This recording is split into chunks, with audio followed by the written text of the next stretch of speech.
Olá! Hoje a gente vai dar uma olhada de perto numa carta escrita há quase 2000 anos, mas que traz uma ideia super radical. Pense nisso. E se tudo aquilo que a gente usa para medir nosso valor, nosso sucesso, não valesse nada? Pois é, vamos mergulhar em Filipenses capítulo 3 para entender essa reavaliação completa do que realmente importa.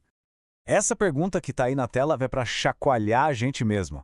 É uma ideia e tanto, né? Mas ela está bem no centro da mensagem que vamos analisar hoje. Uma mensagem que desafia o jeito como a gente costuma medir nosso próprio valor. Então, para a gente entender essa inversão de valores, primeiro a gente precisa sacar o contexto da época. O autor dessa carta, o apóstolo Paulo, estava genuinamente preocupado com uma ameaça que rondava a comunidade de Filipos. Ele via um ensinamento que, na visão dele, era falso e estava distorcendo a mensagem central da fé. E olha, Paulo não mede palavras, viu? A linguagem que ele usa aqui é de uma força incrível. Chamar alguém de cão naquela cultura era um insulto pesadíssimo. Isso só mostra o quanto ele achava que a situação era grave, a essência da mensagem dele estava em jogo. E é aqui que a gente chega no centro do conflito. De um lado, tinha a ideia de que a salvação era algo que se conquistava, sabe, com esforço próprio, seguindo a lei à risca. E do outro, a visão de Paulo, que a salvação é um presente, um dom que se recebe pela fé naquilo que Cristo já fez. São dois caminhos que vão para direções totalmente opostas. Para argumentar contra essa confiança no mérito próprio, Paulo faz uma jogada de mestre. Ele usa a si mesmo como o maior exemplo. Ele basicamente diz: vocês querem falar de currículo? Se alguém nesse mundo pudesse se gabar de suas credenciais, de suas conquistas, essa pessoa seria eu. E ele não fala isso da boca para fora, não. Ele lista, uma por uma, 7 credenciais. 7 motivos que, antes de tudo mudar na vida dele, formavam o que ele via como um currículo perfeito. A razão de todo o seu orgulho e autoconfiança. E, gente, a lista é de cair o queixo. Cada item que a gente vê aqui era como um selo de aprovação na cultura dele. Ele tinha o pedigree perfeito, pertencia a uma tribo nobre, fazia parte da elite religiosa, os fariseus, era tão dedicado que chegou a perseguir a igreja que ele via como uma ameaça, e aos olhos da lei era considerado impecável. Era, sem dúvida, o currículo dos sonhos para um judeu devoto daquela época. Mas aí algo acontece. Um evento vira a chave. E Paulo pega todo esse currículo impressionante, toda essa contabilidade de vida e vira ela completamente de cabeça para baixo. Essa é a troca radical da qual estamos falando. Tudo aquilo que ele antes colocava na coluna de ganhos, todos os seus motivos de orgulho, agora ele joga tudo na coluna de perda. Ele passa a ver tudo isso não só como inútil, mas ele usa uma palavra forte, como lixo, comparado ao valor imenso de conhecer a Cristo.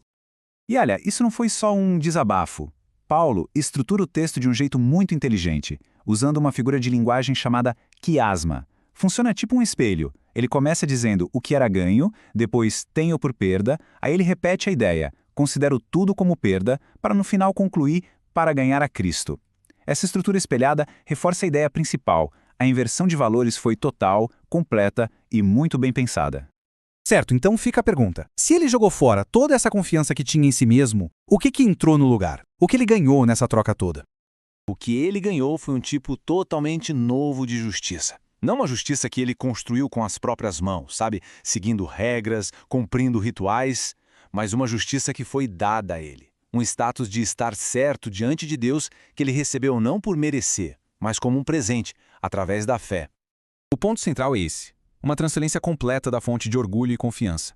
Em vez de se apoiar em quem ele era ou no que ele tinha feito, o foco dele passou a ser unicamente Cristo e o que Cristo fez. É isso que ele quer dizer com regozijar-se no Senhor. E é importante sacar que essa transformação não foi um evento de um dia só, tipo, pronto, acabou.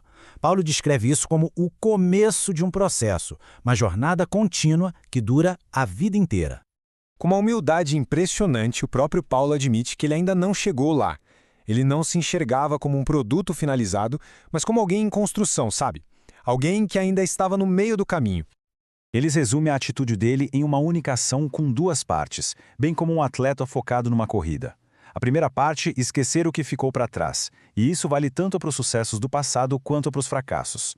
E a segunda, se esforçar ao máximo em direção ao que está lá na frente, correndo em direção ao prêmio. Mas como é que essa ideia de 2000 anos atrás conversa com a gente hoje? Bom, essa luta para se libertar do passado, que é um tema central aqui, é algo que muita gente consegue reconhecer na própria vida, não é mesmo? A consequência dessa lógica é gigantesca. Se a aceitação de alguém não depende do seu desempenho, o texto sugere que tanto o orgulho pelas nossas vitórias quanto a vergonha pelas nossas falhas perdem a força. O que sobraria, segundo essa visão, é uma alegria que não depende do que acontece do lado de fora. E isso levanta uma questão bem interessante. Muita gente vive presa aos erros do passado, se remoendo na culpa, mesmo que, na teoria, acredite no perdão. O que significa, então, quando o texto nos dá um mandamento para esquecer? Dentro dessa lógica, isso soa quase como uma permissão para a gente deixar o passado para trás e seguir em frente, uma ideia com um potencial de cura enorme. E para a gente fechar, essa citação antiga amarra perfeitamente todo o tema. A alegria que dura, segundo essa perspectiva, não está no florescer da figueira, que é uma bela imagem para os nossos sucessos e as circunstâncias favoráveis. A verdadeira fonte da alegria seria o próprio Deus. E essa é a conclusão daquela troca radical que, como a gente viu, muda absolutamente tudo.